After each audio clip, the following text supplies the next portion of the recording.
विद्यार्थी मित्र हो, नमस्कार. आजच्या या तासिकेमधून आपण BA द्वितीय वर्षाच्या अभ्यासक्रमासाठी असलेली व्यंकटेश माडगूळकर यांची बनगरवाडी ही जी कादंबरी आहे त्या संदर्भातील पुढील भाग आपण पाहणार आहोत.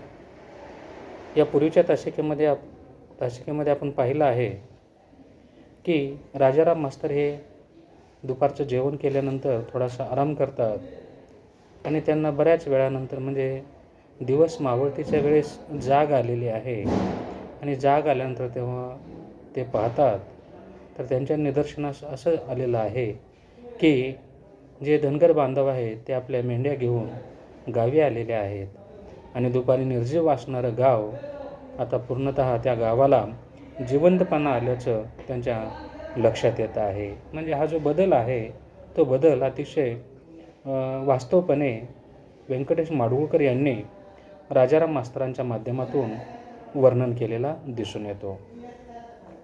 पुढे पाहूयात. मी बाहेर आलो, पटांगणात येऊन उभा राहिलो. ज्या वाटेने मी आलो तो भालाईत आला आणि तो म्हातारा आला.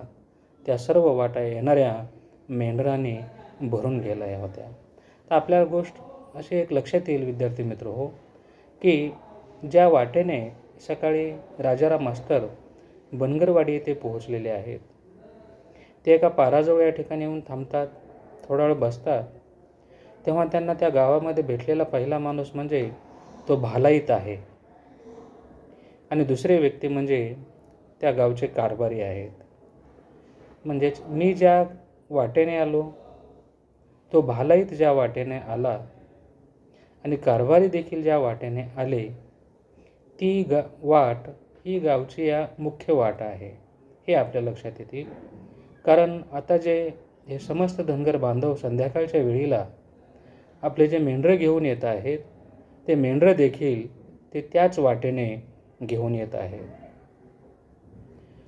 आणि त्या सर्व ज्या वाटा आहेत त्या मेंढराने भरून गेल्या होत्या.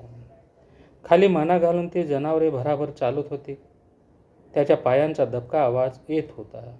तर किती बारकाईने कादंबरीकाराने हा प्रत्येक भाग वर्णन केला आहे आपल्या लक्षात येतील. आता ते मेंढराच्या चालण्याची पद्धती देखील त्यांनी वर्णन केलेली आहे. तर मेंढरं काय आहेत ते असे सरळ किंवा इतर पशु पक्षी प्राणी जसे चालतात तसे चालत नाहीत. तर मेंढराची चालण्याची जी एक विशिष्ट पद्धती आहे खाली मान घालून चालत राहणे. तर ही मेंढरे एकामागे एक अशी खाली माना घालून चालत आहेत आणि ते भराभर चालत आहेत, संथ गतीने नाही. तर त्यांच्या पावलाचा वेग हा थोडासा जास्ती प्रमाणात असलेला दिसून येतो.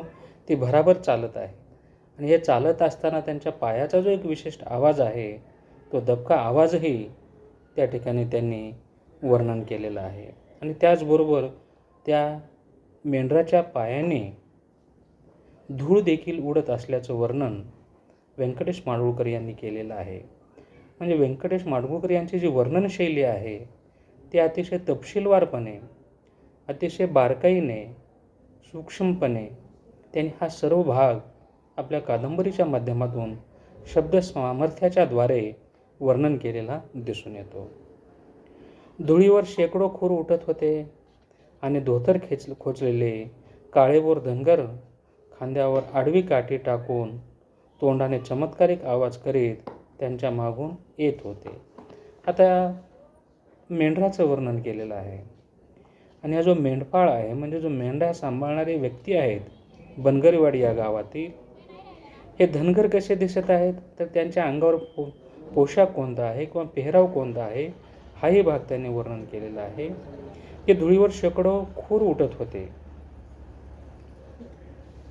आणि धोतर खोचलेले काळेभोर धनगर खांद्यावर आडवी काठी टाकून तोंडाने चमत्कार आवाज करीत त्यांच्या मागून येत होते. आता हे धनगर बांधव जे आहेत त्यांनी काय कमरेला धोतर त्यांचं खोचलेलं आहे. त्यांचा चेहरा जर पाहिला किंवा त्या चेहऱ्याची रंग रेषा जर पाहिली तर हे दिसायला अतिशय काळेभोर आहेत. उन्हात दिवसभर फिरणारे हे काळेभोर धनगर बांधव आणि त्यांच्या खांद्यावर आडवी काठी त्याने टाकलेली आहे आणि त्यांच्या तोंडातून विशिष्ट असा चमत्कारिक आवाज येतो आहे. म्हणजे मेंढरांना या मेंढपाळाची भाषा ही समजते आहे, म्हणून ते विशिष्ट असा चमत्कारिक आवाज करीत ते त्यांच्या मागून येत होते. मेंढ्या पुढे आणि त्यांच्या मागे काळेभोर धनगर खांद्यावर आडवी काठी टाकून तोंडाने चमत्कार आवाज करीत त्यांच्या मागून येत होते. त्या मेंढराच्या लोंढ्यातून शिरडे होती, केसाळ कुत्रे होती. म्हणजे धनगर बांधव केवळ मेंढ्याच सांभाळत नव्हते, तर पूर्वी हा भाग येऊन गेला की त्यांच्यासोबत काय होत्या, कोंबड्या देखील होत्या. त्याचबरोबर त्यांची केसाळ कुत्रे देखील त्यांच्यासोबत होती, कारण दुसऱ्या प्राण्यापासून रक्षण करण्यासाठी मेंढपाळाने त्यांचे स्वतःचे कुत्रे देखील सोबत ठेवलेली होती. आणि त्या मेंढराच्या मागून त्यांच्यासोबत असणारे शेळ्या जे आहेत ती शेरडेही येत होती आणि त्यांच्यासोबतची कुत्रे देखील त्या ठिकाणी होती.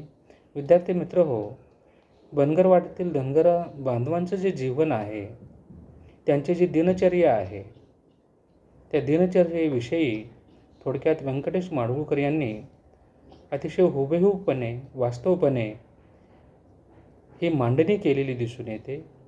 जी मांडणी राजाराम मास्तर यांच्या दृष्टीतून, त्यांच्या नजरेतून, त्यांच्या बोलण्यातून, त्यांच्या स्वमुखातून, त्यांच्या संवादातून, त्यांच्या स्वगतामधून आपणास दिसून येते. व्यंकटेश माडगूळकर यांच्या भाषाशैलीचे हे एक विशेष आहे की ते अतिशय वास्तवपणे सर्व घटनाक्रम शब्दबद्ध करताना दिसून येतात. विद्यार्थी मित्र हो, व्यंकटेश माडगूळकर यांनी अतिशय मोजक्या शब्दामधून जो घटनाप्रसंग या ठिकाणी सांगितलेला आहे, तो आपण जेव्हा कादंबरी वाचतो तेव्हा प्रत्यक्ष तो घटनाक्रम आपल्या नजरेसमोर उभा राहतो. इतकी सामर्थ्यशाली अशी भाषाशैली व्यंकटेश माडगूळकर यांची असलेली आपणास दिसून येते. विद्यार्थी मित्र, या संदर्भामध्ये अनेक अशी माहिती पुढील भागामध्ये वर्णन केलेली आहे. त्याचाही विचार आपण नंतरच्या तासिकेमध्ये करणार आहोत. आजच्या तासिकेमध्ये इथेच थांबूया. धन्यवाद.